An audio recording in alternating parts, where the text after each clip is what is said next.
As a member of Group 6 who examined mobile technologies, I explored the Coursera experience on an iPhone 4S by taking What Future for Education? Tom Whitby, in a 2014 Edutopia post, gave a compelling argument that in an era strongly influenced by technology and driven by a knowledge economy, digitally literate societies should be teaching their children how to use the devices of choice to access, curate, communicate, collaborate with, and create information. Gaining an understanding of the power and the limitations of mobile devices is fundamental to knowing how their unique attributes can be exploited to further learning opportunities and bring them to a global audience. With this thought to frame my journey, I began. The course syllabus described the course in this way. Everyone has experienced education as a learner. These experiences shape how we view and value education and how we think it should develop in the future. In this course, we critically examine a range of ideas around education, including learning, teaching, and schooling. Our aim is to consider what a preferred future for education might look like. My examination of a single Coursera course on a mobile device served as a window into the possibilities afforded by mobile technologies to democratize global educational opportunities. If this one device is the only link to educational opportunity for a single person in a single community anywhere in the world, a node in the global network, how effective will it be in admitting that person into the educational fold? If it works, mobile technologies have the power to create learning environments that are equitable, inclusive, open, and accessible anywhere, anytime. The Coursera app. My iPhone 4S and the little blue Coursera app opened up a world of learning opportunities that can be shared with fellow journeyers from around the globe. How inspiring to learn alongside peers who offer diverse perspectives, cultures, geographic locations, life, work, and circumstance, ages, expertise, and educational backgrounds. Where in the World? Where in the World by ZMaps. I was able to post my pin on the map via my phone, and I could see my little green pin by itself on the far western side of North America.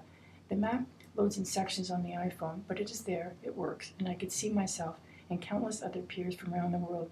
I was interested to see that the highest concentration of participants was in Europe, but I imagine this reflects the fact that the course is offered by the University of London. Forums. The forums were completely accessible using the Coursera app on the iPhone 4S. Reflective blogs and discussion forums were accessible with the Coursera app, and if you're used to texting or typing on a small touchscreen, this was not a difficult task. I imagine even if you were new to the task, it would be quite easy to get comfortable quickly. Forums, Padlet wall, something I really liked. The Padlet wall was accessible. You can post on the wall from your phone. The example for week 3 was What is a Good Teacher? Famous Teacher Padlet wall featured an image and a discussion of good teachers from novels, movies, and other fictional or well-known contexts of famously good teachers. It was engaging. Each entry was displayed individually on the iPhone screen and navigable with arrows. Forums, Google Hangouts. This was my first step into Google Hangouts. Google Hangouts via Talkabout, a platform developed by researchers at Stanford University for coordinating live, small group video discussion sessions through Google Hangouts, were fully accessible on the phone. I watched them enthralling narratives on favorite teachers. Videos. The videos were clear, loaded quickly, and were of high quality. I found the audio, even when I set it to the highest level, wasn't quite loud enough, but I found a similar problem with the audio when I viewed Coursera videos on my MacBook Pro. There was no issue of waiting for buffering, but I wasn't able to try watching videos in any of the isolated communities, but in Whitehorse and at my country residential home, all was fine. Text lectures were clear and easy to read and navigate. They contained links to pertinent information that were easily accessed. They serve as useful reference documents for what is being discussed in the video lectures, but small. Course information, navigation, links, and quizzes all were available via the Coursera app on the iPhone.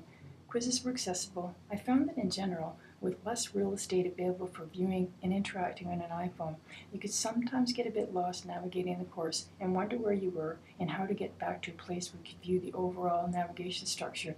I imagine once you've spent more time engaging in the course, as you would if you were a bona fide member rather than a lurker gathering information from another project, you would quickly acclimatize the environment, familiarize yourself with the structure, and be comfortable and navigate with ease. But in the end, size does matter.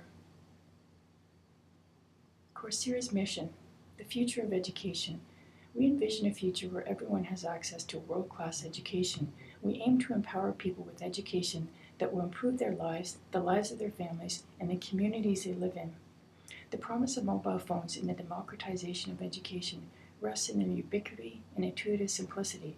I wonder if a commitment to democratizing global education could lead to the development of new low-cost smartphones that would allow entry to online courses to a whole new generation of first-time online learners. The answers will only come from innovative thinking that can provide the means for all global users to experience mobile technology at its most effective. Finding ways to get the necessary technology into the hands of those who need it is a critical challenge facing us all now and in the future. First, third, and all world learners deserve access opportunity. We look forward to the day when inclusion and equity are a given.